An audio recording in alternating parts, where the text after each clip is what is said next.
मुंबई भागती दौड़ती जिंदगी जहाँ दिन रात एक जैसी है। ये सपनों की माया नगरी है। इस नगरी में अपने सपनों को पूरा करने के लिए सुबह से शाम तक दौड़ और दौड़ लगानी पड़ती है। ऐसे ही एक दौड़ में शामिल मीरा श्रीवास्तव, जो कि एक कैब कंपनी में जॉब करती है। उसकी चाहत है कि वह अपने स्वयं की कार बुकिंग सेवा कंपनी शुरू करे, पर इन सब के लिए पैसे की आवश्यकता है। जब मीरा 15 साल की थी तभी एक एक्सीडेंट में उसके माँ बाप दोनों चल बसे। माँ बाप के गुजर जाने के बाद वह अपने मामा मामी के यहाँ रहने लगी। वह पढ़ना चाहती थी, पर कहते हैं ना, जब माँ बाप ना हो तो सारी दुनिया दुश्मन हो जाती है। बड़ी मुश्किल से उसने 12th पास किया। आगे की पढ़ाई के लिए मामी ने पूरी तरीके से मना कर दिया। मीरा के मामा कार ड्राइवर थे, एक धनी सेठ की गाड़ी चलाते थे। वह अक्सर उनके साथ जाया करती थी, जिससे वह कार चलाना सीख गई। उसने 4 व्हीलर लाइसेंस भी बनाकर रख लिया था। अपना सोचा कभी कुछ नहीं होता, हम सोचते कुछ हैं और होता कुछ और ही है। एक दिन मीरा के मामा जी कहीं बाजार से आ रहे थे। पीछे से किसी कार ने उन्हें टक्कर मार दी, जिस कारण उन्होंने बिस्तर पकड़ ली। उनका निचला हिस्सा पूरा नाकाम हो गया था। कोई हलचल नहीं थी। मीरा बहुत ही मेहनती और समझदार लड़की थी। घर की पूरी जिम्मेदारी मीरा ने संभाल ली।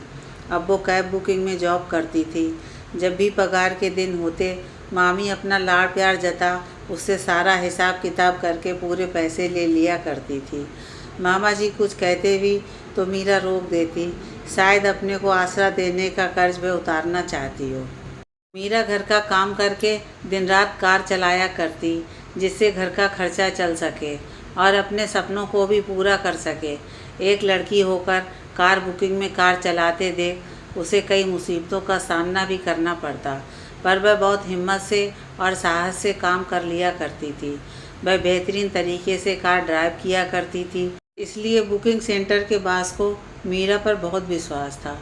अरे ओ मीरा, कब तक सोती रहेगी? कुंभकर्ण की तरह खर्राटे भर रही है। उठ करम जली, सुबह से एक कप चाय भी नहीं मिली। हाँ उठती हूँ मामी, रात देर हो गई आने में तो आंखें नहीं खुल रही हैं। आंखों को मलते हुए मीरा उठते ही किचन में चाय बनाने जाती है। थोड़ी देर बाद वह चाय बनाकर ले आती है। मामा मामी दोनों को चाय देती है। तभी उसका फ़ोन बज उठता है। वह बिना देखे फ़ोन उठा लेती है। हेलो। दूसरी तरफ मीरा के बॉस की आवाज़। मीरा, मैंने तुम्हें एड्रेस सेंड किया है, 1 घंटे बाद तुम वहाँ पहुँच जाओ। 2 दिन की बुकिंग है। 2 दिन तुम्हें उन लोगों के साथ ही रहना पड़ेगा जहाँ कहे जाना होगा। सर, आप वहाँ किसी आदमी को भेज दीजिए। मैं 2 दिन कैसे? मैं जानता हूँ। वह बीच में मीरा की बात काटते हुए कहने लगे, अभी सारे ड्राइवर व्यस्त हैं तो तुम्हें ही जाना पड़ेगा। वो अच्छे इंसान हैं और मुंह मांगे रेट दे रहे हैं, और अगर कोई दूसरा ड्राइवर होता तो मैं तुम्हें बिल्कुल नहीं भेजता। मैं तुम्हारे लिए अपना नुकसान नहीं कर सकता।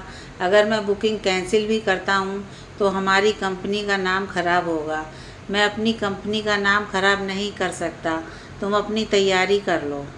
वह कुछ नहीं कह पाती। वह जानती थी ज़्यादा बहसबाजी करेगी तो नौकरी खतरे में पड़ सकती है, और वह अपनी नौकरी इस वक्त खोना नहीं चाहती। ना चाहते हुए भी मीरा उस एड्रेस पर पहुंच जाती है जो उसके बॉस ने उसे दिया था। वहां देखती है एक शानदार 2 मंजिला इमारत जिस पर लिखा है विनय आहूजा। चारों तरफ सुगंधित फूल और फलदार पौधों से घिरा वह घर बहुत खूबसूरत लग रहा था। भेजे गए नंबर पर मीरा फ़ोन करती है कि गाड़ी आ गई है। कुछ देर बाद एक लंबा चौड़ा आदमी ब्लैक शर्ट में बेहद हैंडसम सा गाड़ी के पास आता है। गाड़ी के अंदर मीरा को देखकर चौंक कर सवाल करता है, तुम 2 दिन तक हमारे साथ नासिक आओगी? इतना लंबा सफ़र तुम अकेले तय कर लोगी? तुम्हें वहाँ का सारा रास्ता पता है? कैसे जाना है? तुम रात भर गाड़ी चला लोगी? हाँ साहब, मुझे कुछ तो पता है और कुछ गूगल मैप पर देख लेंगे। सबको कहाँ कहाँ जाना है बस ये बता दीजिए। मेरा नाम विनय आहूजा है। तुम्हारा क्या नाम है? साहब, मैंने गाड़ी के लिए आपको फ़ोन किया था तो मेरा नाम उस पर फ्लैश हुआ होगा। विनय कुछ देर उसे देखता रहा और फिर गाड़ी में अपने बैग रखकर खुद भी बैठ गया। मीरा गाड़ी को रिवर्स करते हुए चल पड़ी नासिक के लिए। मीरा बड़े शांत और आत्मविश्वास से ड्राइव कर रही थी। पीछे बैठा विनय बड़े गौर से उसकी तरफ देख रहा था।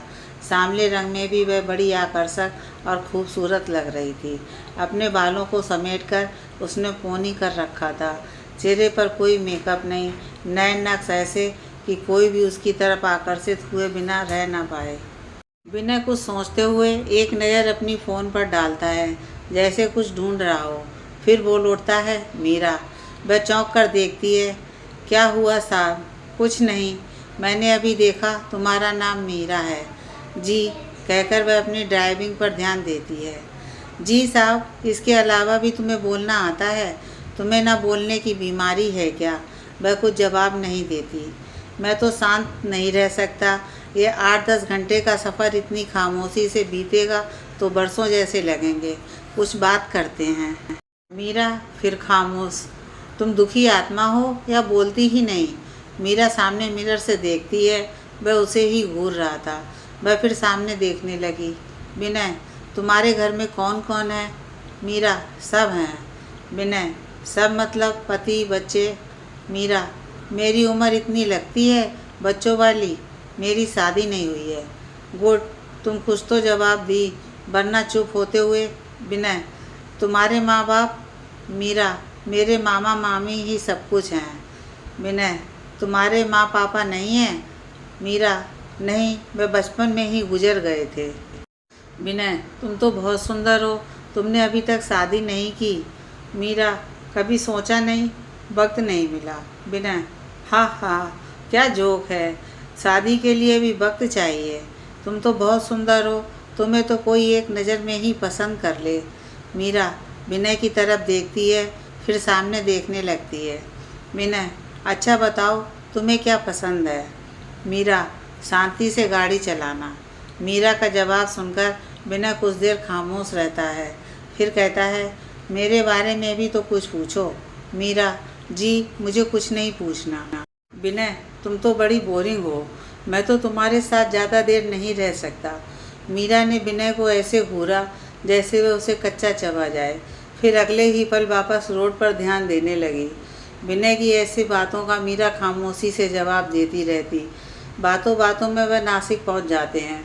विनय ने होटल में कमरा बुक कर रखा था। वहां से 2 घंटे बाद एक मीटिंग थी। विनय अपना सामान निकाल कर जाने लगता है। तभी वह कहता है, तुम भी थक गई होगी, कमरे में आकर फ्रेश हो जाओ। आप मेरी फ़िक्र मत करिए, मैं ठीक हूँ। इसके बाद जहाँ जाना होगा मुझे बता दीजिएगा। विनय बिना कुछ कहे होटल के अंदर चला जाता है। मीरा रिलैक्स के लिए अपना सीट पीछे करती है और ज़ोर से अंगड़ाई लेती है। उसकी नज़र गाड़ी के आईने पर जाती है। तुम बहुत सुंदर हो, उसके कानों में विनय की आवाज़ गूंजती है। वह एक बार गौर से अपना चेहरा देखती है। आज से पहले उसने कभी अपने आप को नहीं निहारा था। आज उसे भी खुद को देखकर काफ़ी अच्छा महसूस हो रहा था। 8 घंटे के सफ़र से मीरा कुछ थक सी गई थी। उसे झपकी आने लगी। जैसे ही उसकी आंखें बंद हुईं, दरवाजे पर किसी ने खटखटाया। उसने चौंक कर विंडो कांच नीचे किया तो एक आदमी ने उसे तुरंत ही कुछ सूंघा दिया, जिससे वह बेहोश हो गई। दूसरे आदमी ने जल्दी से डोर ओपन करके उसे बाहर निकाल कर ले जाने लगता है। विनय फ़ोन पर बात करते हुए बाहर आया था। उसकी नज़र मीरा को ले जाते हुए आदमियों पर पड़ती है। वह दौड़कर जाता है और उन दोनों को मारकर वहां से भगा देता है। मीरा को अपने होटल रूम में लेकर आ जाता है। मीरा पर बेहोशी का असर कुछ ज़्यादा ही हो गया था। विनय पानी के छींटे उस पर मारता रहा, तब वह थोड़ी सी नॉर्मल हुई। विनय ने उसे रिलैक्स करने के लिए कहा और मीटिंग के लिए चला गया। कुछ देर आराम करने के बाद उसे काफ़ी अच्छा महसूस हो रहा था। वह सोचने लगी, यहाँ मेरा ऐसा कौन दुश्मन हो गया जो मुझे किडनैप करना चाहता था। काफ़ी सोचने के बाद शायद कोई सरफिरा होगा। यह सोच वह उठी और नहाकर फ्रेश हो गई। मीरा बालकनी से बाहर देख रही थी। वहाँ से नीचे एक बड़ा सा गार्डन बना हुआ था, जिसमें तरह तरह के फूल थे। कुछ लोग उसमें टहल रहे थे। गार्डन बहुत ही मनमोहक लग रहा था। उन फूलों में वह खोई हुई थी। तभी विनय अंदर आता है। नीले कलर की जीन्स और येलो कलर की शर्ट टॉप में वह बहुत ही सुंदर लग रही थी। गीले बाल जिसे उसने खुले छोड़ रखे थे उसकी खूबसूरती को और निखार रहे थे। तुम बहुत खूबसूरत लग रही हो, मेरा इरादा डगमगा रहा है। मीरा डरते हुए, जी साहब आप। अरे रिलैक्स, मजाक कर रहा हूँ। और ये साहब मत कहो, मेरा नाम विनय है। मीरा कुछ कहती उससे पहले वेटर चाय लेकर आता है। टेबल पर रखकर वह वहाँ से चला जाता है। अब तुम्हें कैसा महसूस हो रहा है? मैंने तुमसे पहले ही कहा था अंदर आ जाओ, तभी आ जाती तो किडनैपर तुम्हें किडनैप करने की कोशिश ही नहीं करते। मीरा थी तो एक ड्राइवर, पर विनय का ऐसा अपनापन वाला व्यवहार उसे काफ़ी अच्छा लग रहा था। वह मन ही मन ये सोचने लगी कि उसका भावी पति ऐसा ही हो जो उसका इसी तरह ख्याल रखे। विनय चाय का एक कप उसकी तरफ बढ़ाता है और उसे लेने का इशारा करता है। मीरा चौंक कर अपने ख्यालों से बाहर आती है। क्या सोच रही हो? मेरे जैसा पति चाहिए? मेरे जैसा क्यों? मुझे ही अपना पति बना लो। देखो, मुझे घुमा फिरा कर बात करना नहीं आता। तुम मुझे पसंद हो और मैं अकेला ही रहता हूँ। मेरे आगे पीछे कोई नहीं है। अच्छा कमाता हूँ और अपना घर है। हाँ बोलोगी तो कल ही तुम्हारे घर शादी की बात करने आऊँगा, और अगर ना बोलोगी तो भी आऊँगा। सोच कर जवाब दो, हाँ या ना। मीरा बिना कुछ कहे वहाँ से उठकर जाने लगती है। विनय उसका हाथ पकड़कर कहने लगा, बिना जवाब दिए नहीं जाने दूंगा। वह झटक कर अपना हाथ छुड़ाती है और बाहर निकलकर गाड़ी में बैठ जाती है। वहाँ बैठकर वह अपने मन में सोचती है, ये साइको है क्या? कौन ऐसा करता है? 15 घंटे हुए मिले और ज़बरदस्ती प्रपोज कर रहा है। आते ही कोई मुझे किडनैप करने लगा, यह मुझे अंदर ले जाना चाहता था। ये सब क्या हो रहा है? मेरे समझ से परे है। तभी विनय आया और गाड़ी में बैठ गया। हमें वापस चलना है, चलो यहाँ से मुंबई वापस। मीरा ने कुछ नहीं कहा और गाड़ी चलाने लगी। रास्ते में दोनों ने कोई बात नहीं की। मीरा मन में सोचते हुए, कैसा पागल इंसान है, 2 दिन का बोलकर 1 दिन में ही वापस जा रहा है। मुझे क्या करना? मुझे गाड़ी चलाने से मतलब है। मुंबई पहुंचने पर मीरा विनय को ड्रॉप करने के बाद जैसे ही गाड़ी रिवर्स लेती है, विनय गाड़ी के सामने आकर कहता है, बहुत जल्द मिलेंगे। मीरा उसकी तरफ गुस्से से देखती है और तेज़ी से गाड़ी चलाकर वहाँ से निकल जाती है। मीरा अपने घर पहुँचती है। आज उसे घर का माहौल पूरा बदला बदला नज़र आता है। जो मामी उससे बिना गाली के बात नहीं करती थी, वह बेटा बेटा कहते नहीं थक रही थी। तू थक गई होगी, मैं तेरे लिए चाय बना कर लाती हूँ, तू नहा ले, तब तक तेरे लिए नाश्ता बना देती हूँ। मीरा को उनका यह रवैया कुछ अजीब सा लग रहा था, पर वह कुछ नहीं पूछ पाती है। फ्रेश होकर वह नाश्ता करने लगती है। तभी मामी बड़े प्यार से हाथ फेरते हुए कहती हैं, तेरे लिए एक रिश्ता आया है। बहुत अच्छा घर बार है, लड़का भी देखने में काफ़ी अच्छा है। और तो और वह दहेज भी नहीं लेगा। तुम्हें तो सास ससुर का भी झंझट नहीं रहेगा। तू हाँ कर दे, कभी ना कभी तो घर बसाना ही है। इससे अच्छा लड़का मिल ही नहीं सकता। ये देखो तस्वीर और शगुन आए हैं, तुम देख लो और हाँ कह दो। मुझे तो लड़का बहुत पसंद है। कहते हुए वह अंदर चली जाती हैं। मीरा टेबल पर रखी तस्वीर उठाकर देखती है तो चौंक जाती है। ये तो विनय आहूजा है। कुछ सोचते हुए वह गुस्से से उस तस्वीर के 2 टुकड़े कर देती है। तब उसकी नज़र उसके मामा की ओर जाती है, जो इशारे से उसे बुलाते हैं। वह उसके पास जाती है। मीरा देखती है मामा जी की तबीयत कुछ गड़बड़ है। वह उनका चेहरा भी बहुत उदास है। वह पूछती है, आप ठीक तो हो मामा जी? वह कहते हैं, तुम मेरी फ़िक्र छोड़ो और मेरी बात को ध्यान से सुनो। मैं लाचार हूँ, मैं तुम्हारे लिए कुछ नहीं कर सकता, पर तुम ये शादी हरगिज़ मत करना। क्या बात है, आप ऐसी बात क्यों कर रहे हैं? मीरा के पूछने पर मामा जी कहते हैं, मैंने कई बार तुम्हारा फ़ोन लगाया पर नॉट रीचेबल आ रहा था। फिर मैंने मेरे एक दोस्त जो कि नासिक में ही रहता था उससे मदद मांगी। उसका 2 आदमी तुम्हारे पास आया था। तुम्हें कुछ समझाने को या कहने को समय नहीं था, इसलिए वह तुम्हें बेहोश करके ले जाने लगे। लेकिन तभी विनय ने देख लिया और वह तुम्हें होटल के अंदर लेकर चला गया। उसने तुम्हारे साथ कुछ गलत तो नहीं किया? वह घबराते हुए पूछने लगे। वह मेरे साथ गलत क्यों करेगा? आखिर मैंने उसका क्या बिगाड़ा है? और ये सब साजिश है, ये आपको कैसे पता है? बताइए मामा जी, कुछ तो बोलिए। आखिर क्या साजिश चल रहा है? मेरी समझ में नहीं आ रहा है। तभी मामी वहाँ प्रवेश करते हुए कहती हैं, साजिश क्या रहेगा? मैं तुम्हारी दुश्मन हूँ ना, तुम्हारा बुरा चाहती हूँ। इतना अच्छे लड़के का रिश्ता आया है, तुम्हारे लिए आए रिश्ते को तुमसे बिना पूछे मैंने हाँ कर दिया। बस इन्होंने साजिश का नाम दे दिया, रोने का नाटक करते हुए। अब क्या तुम पर मेरा इतना भी हक नहीं है कि तुम्हारी शादी मैं अपनी मर्जी से करा सकूं? कौन आज के ज़माने में पैसे देकर शादी करना चाहता है? मीरा चौंक कर मामी की तरफ देखती है। मामी अपने मुंह पर हाथ रखते हुए चुप हो जाती है। गलती से उनके मुंह से पैसे वाली बात निकल गई। पैसे? कैसे पैसे मामी? आखिर बात क्या है? बात क्या रहेगी? बात कुछ भी नहीं है। बस तुमसे शादी करने के लिए वह हमें पैसे दे रहा है। मीरा आगे कुछ कहती, उससे पहले उसकी नज़र मामा जी पर पड़ती है। वह देखती है उनकी सांसें उखड़ रही हैं और वह सीने पर हाथ रखकर करा रहे हैं। वह जल्दी से डॉक्टर को फ़ोन करती है, पर डॉक्टर के आने से पहले ही मामा जी अपनी आखिरी सांस भर लेते हैं। यहाँ मामा जी का अंतिम क्रिया हुआ, वहाँ मीरा की ज़िंदगी में तूफ़ानों ने अपना रास्ता बनाया। मामा जी को गुजरे अभी महीना भर नहीं हुआ और मामी शादी पर दबाव देने लगीं। विनय भी अक्सर आता और मीरा के सामने अपने प्यार का इजहार करता। मीरा के मन में मामा जी की बातें बैठी थीं। आखिर क्या साजिश थी जिससे वह आगाह कर रहे थे?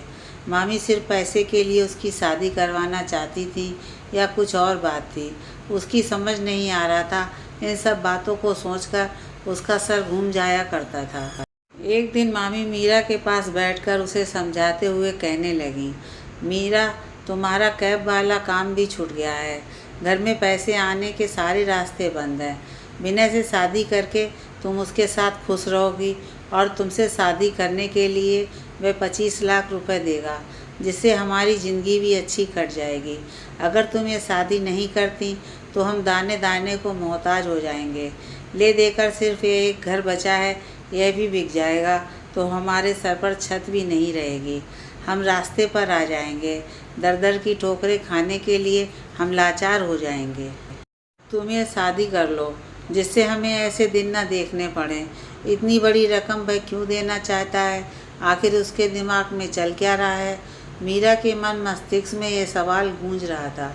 यूँ अचानक से वह उसकी ज़िंदगी में क्यों आया और क्यों वह उससे शादी करना चाहता है? बहुत सोचने के बाद उसने तय किया, मामी सही कह रही हैं। मेरी ज़िंदगी में जो हो सो हो, कम से कम ये सब तो खुश रहेंगे। मेरे यहाँ कहने से इनकी ज़िंदगी संवर जाएगी। इन सबों को खुश देख कर ही खुश हो लिया करूँगी।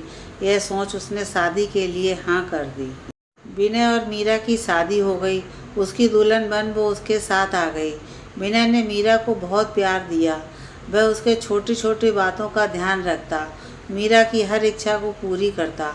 विनय का साथ और प्यार पाकर वह बहुत खुश थी। उसने भी अपनी गृहस्थी सजाने संवारने में कोई कमी नहीं रखी। मीरा के दिमाग में जो साजिशों का शक था, सब दूर हो गया था।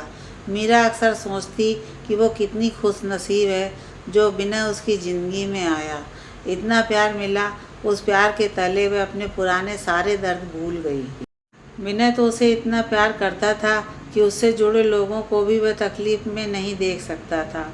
इसलिए उसने मामी को भी इतने सारे रुपए दिए कि उन्हें कोई तकलीफ़ ना हो। मीरा यह सोचती और मुस्कुरा जाती।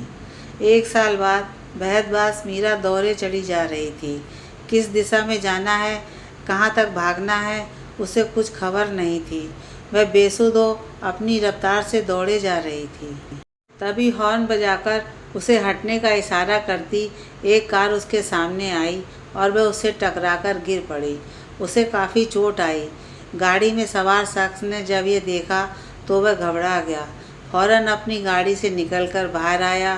तुरंत उस अनजान लड़की को अपनी गाड़ी में बिठाकर अस्पताल ले गया। उसके सर से बहुत खून बह रहा था।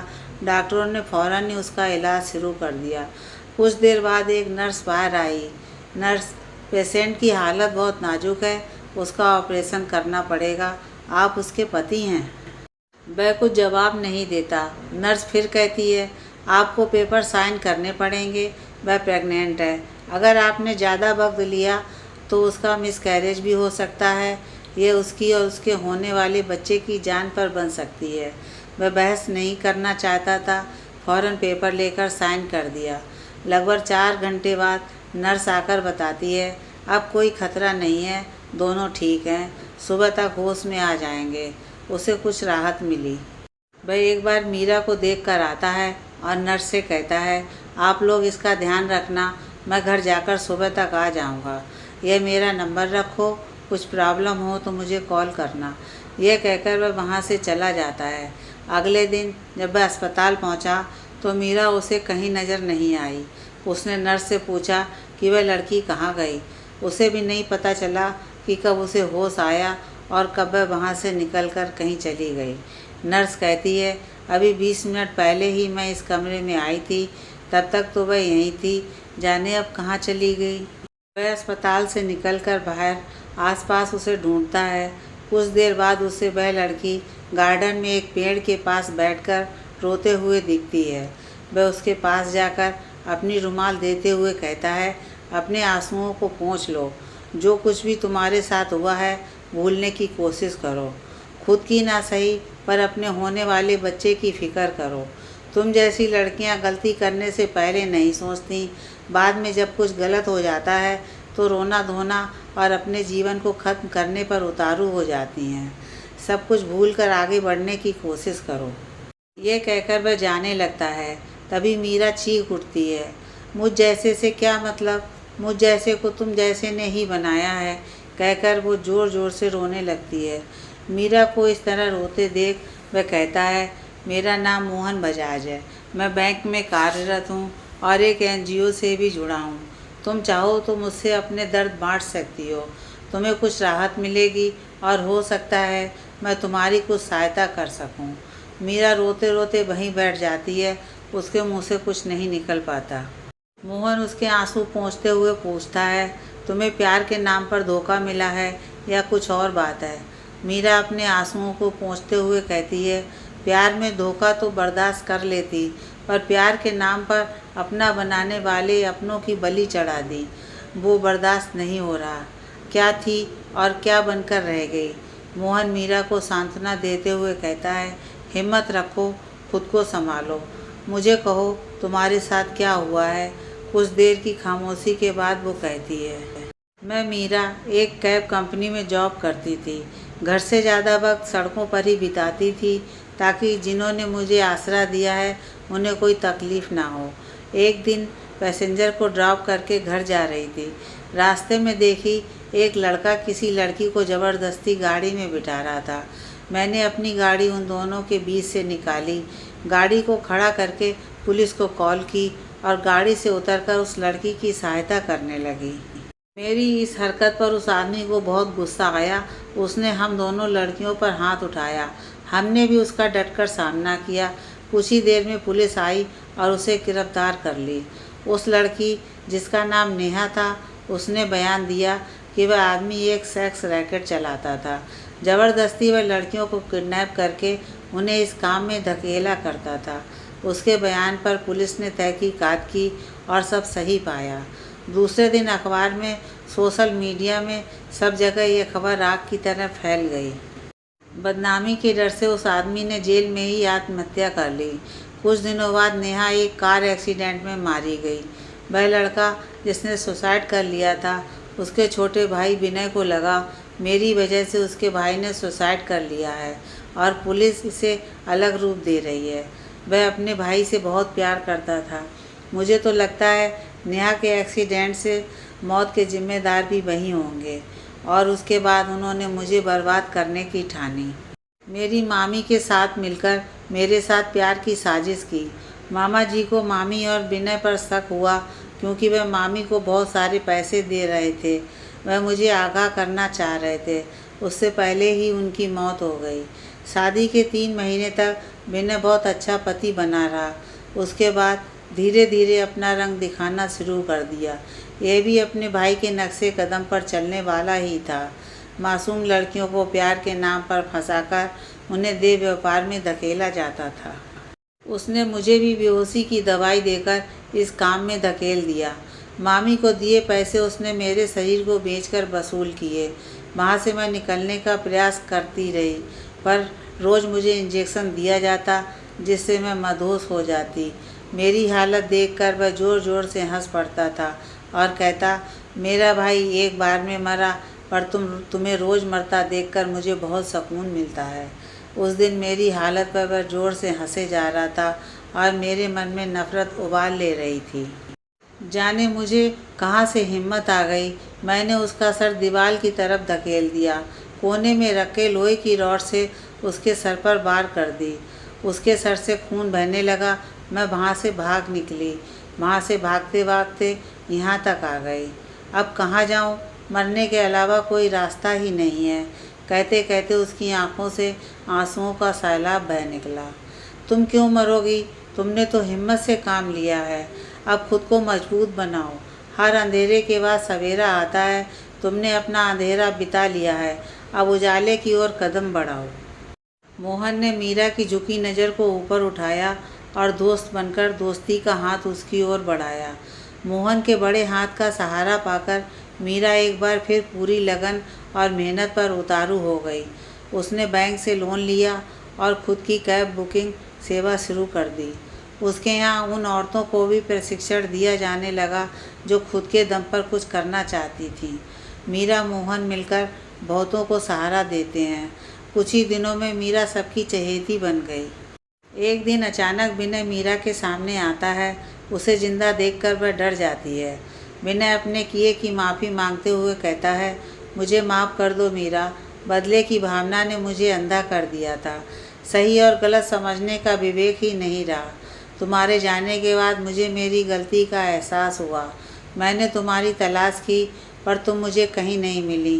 तुम्हें खोने के बाद मैंने जाना कि मैं तुम्हें सच में बहुत प्यार करने लगा था। मैंने अपने आप को पुलिस के हवाले कर दिया और अपने सारे बुरे धंधे बंद कर दिए। अब मैं तुम्हारे साथ मेहनत से गुजर करूँगा। तुम्हें कभी कोई तकलीफ़ नहीं होने दूँगा, ये वादा करता हूँ। मीरा कहती है, तुम बदल रहे हो, ये सुनकर अच्छा लगा, पर इस बदलते रिश्ते का अब मैं हिस्सा नहीं बनना चाहती। अब मैं यहाँ से कहीं नहीं जाऊँगी। यहाँ पर बढ़े हुए हाथों को थाम कर आगे बढ़ी हूँ। चाहती हूँ मेरे भी हाथ किसी का सहारा बने। मैं भी किसी टूटे हुए की ओर अपना हाथ बढ़ाकर उन्हें सहारा देना चाहती हूँ। अब यही मेरा मकसद रह गया है। मोहन भी मीरा की बातों से सहमत हो जाता है और उसके लिए फैसले पर उसके साथ रहता है। दोनों को एक दूसरे का साथ देते देख विनय दोनों के रिश्ते पर लांछन लगाता है। इसकी वजह से तुम मेरे साथ आना नहीं चाहती। मैंने कहा ना, मुझसे बहुत बड़ी भूल हो गई थी। अब मैं दोबारा ऐसी कोई हरकत नहीं करूँगा जिससे तुम्हें तकलीफ़ हो।